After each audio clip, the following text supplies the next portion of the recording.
Bom, um cilindro de 10 centímetros de diâmetro contém gás argônio a uma pressão de 10 atmosferas e uma temperatura de 50 graus Celsius. Um pistão pode deslizar pela superfície interna do cilindro. A altura inicial do cilindro é de 20 centímetros. 2.500 joules de calor são transferidos para o gás, fazendo com que ele se expanda a pressão constante. Sabendo que a energia interna do gás está relacionada com a pressão e o volume pela equação, em que a energia interna é igual a 3 meios da pressão vezes o volume, encontre qual a temperatura final do gás. Bom, para isso, a gente pode pensar da seguinte forma. Eu estou querendo saber a respeito da temperatura final do gás, certo? Bom, percebam que a gente tem nesse problema um cilindro.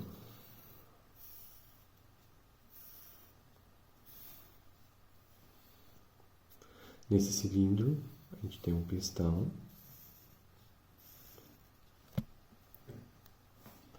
Certo? Ele pode deslizar de maneira livre, ou seja, isso garante que a pressão, que as transformações que o gás que está preso aqui dentro sofra seja constante. Está dizendo que esse pistão tem um diâmetro de 10 centímetros, a altura inicial do cilindro é de 20 centímetros, certo? Está com a pressão inicial de 10 atmosferas e a temperatura inicial de 50 graus Celsius. Beleza. Só que olha só, eu vou injetar calor nesse sistema, vou permitir que esse gás se expanda a pressão constante, então ele vai expandir, ele vai ter um novo valor de altura, um novo valor de volume, que eu não sei qual é, ok? E tanto é que na letra B eu pergunto a respeito desse problema, mas na letra A eu me pergunto qual é a temperatura final desse gás. Percebam, eu injeto calor, eu permito que ele se expanda e eu quero saber a temperatura. No fim das contas, o que eu estou falando é da primeira lei da termodinâmica, que a variação da energia interna é igual à quantidade de calor menos o trabalho realizado pelo gás. Olha só, a variação da energia interna, nesse caso aqui, está dizendo que a energia interna obedece a seguinte equação. 3 meios de pressão vezes o volume. A pressão se mantém constante, então a variação da energia interna vai ser dada como 3 meios da pressão vezes a variação do volume. A quantidade de calor é um número, que está dito inclusive qual é o valor, e o trabalho realizado é a pressão vezes a variação do volume. Lembram que a equação do trabalho, a pressão constante, na transformação isobárica, é a pressão vezes a variação do volume. Desse modo, eu vou ter que a quantidade de calor que eu vou injetar no sistema vai equivaler a 5 meios da pressão vezes a variação do volume. Substituindo os valores que a gente tem disponíveis, lembrando que a pressão ela é, na verdade, 10 atm, só que lembrando, a atmosfera não é a unidade do sistema internacional. A unidade do sistema internacional de pressão é o Pascal. Então, dá aproximadamente 10 elevado a sexta Pascal.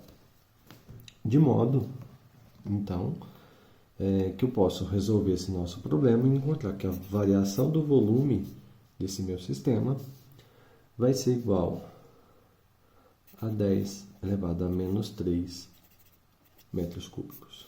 Metros cúbicos porque é a unidade do sistema internacional do volume. Beleza. Encontramos então a variação do volume.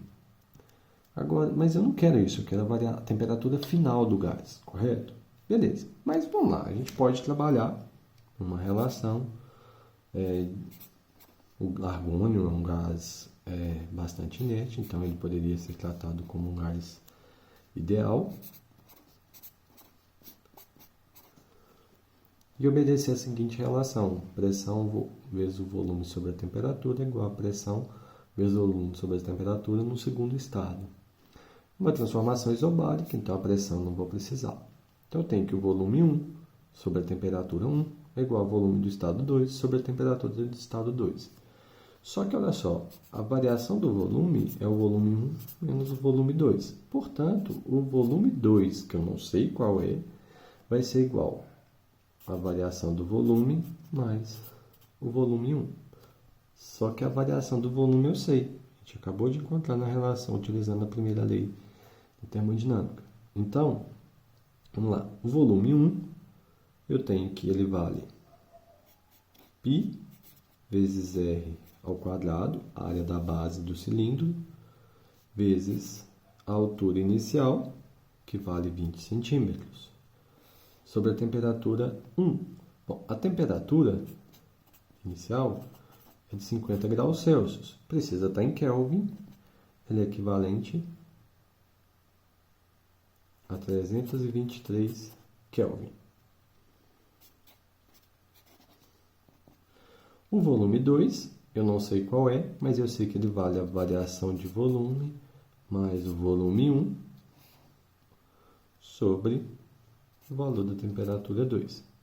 Substituindo, então, o valor de π, o valor do raio, que é 0,05 metros, ou 5 centímetros, elevado ao quadrado, vezes a altura 1, que é de 20 centímetros, sobre a temperatura 1, 323, é igual à variação do volume, que é 10 elevado a menos 3, mais o volume inicial, que repete esse número.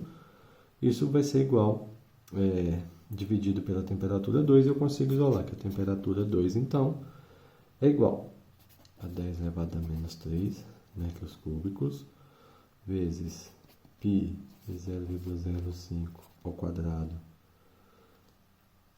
vezes a altura em metros,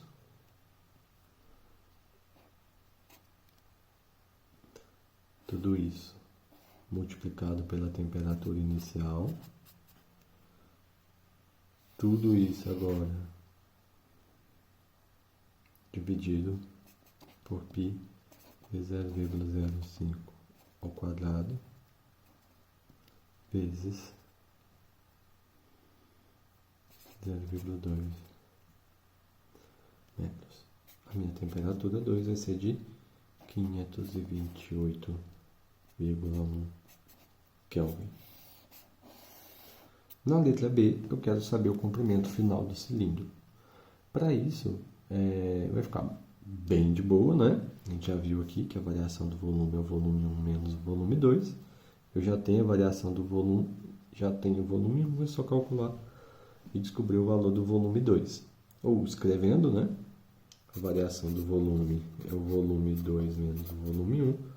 A variação do volume vai ser igual a π vezes r ao quadrado, vezes a altura 2 menos a altura 1. A altura 2 é que eu estou procurando.